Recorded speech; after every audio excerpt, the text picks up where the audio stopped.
Hello and welcome into Cooling Down on the Birds Broadcast Network. I'm your host, Sammy Miller, alongside your broadcasters, Ian Nicholas and Dylan Pescatore.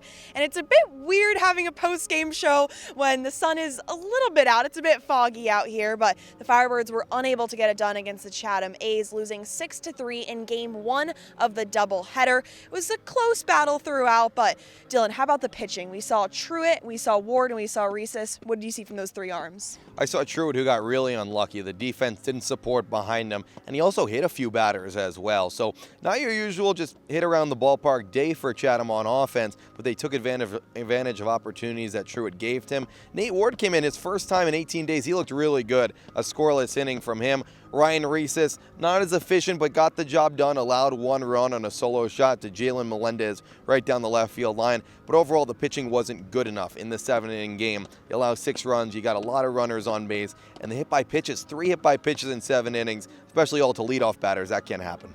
And the pitching wasn't good enough, and the offense also wasn't good enough. It was another game where the Firebirds were kind of struggling to get hits. They also stranded 8 guys. Ian, what'd you see from that perspective? I saw an offense that wasn't really in sync tonight. I mean, in the game first set of a doubleheader, doesn't even feel like it's nighttime.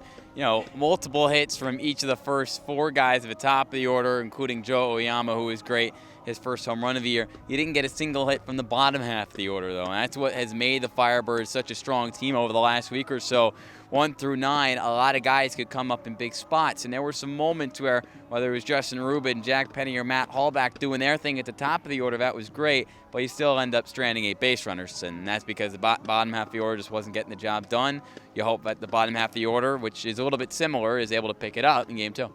And Chatham's offense has been struggling this summer, but today it was pretty strong. They had 2 home runs. What'd you see from the A's? I saw them really get on and take advantage of opportunities that Orleans was giving them. Derek Fabian at the bottom of the order with a 2-run shot, about 370 feet, and then Jalen Melendez right down the left field line. They brought a lot of power to the park, but it felt like they weren't taking it. It felt like they were receiving it from Orleans and then making opportunities out of it. This game was a game of missed opportunities for Orleans and advantage, or opportunities taken advantage of, I should say, by Chatham.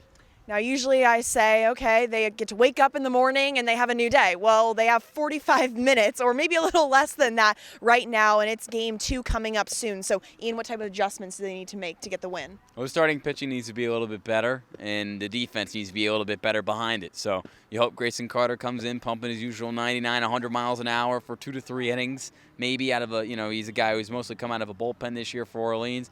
You got to play good, solid defense, support him, and then just not only string hits together at the top of the order, but also in the bottom of the order. So just not a complete game from the Firebirds. They've been playing a lot of complete games lately. There's not really a cure-all for that.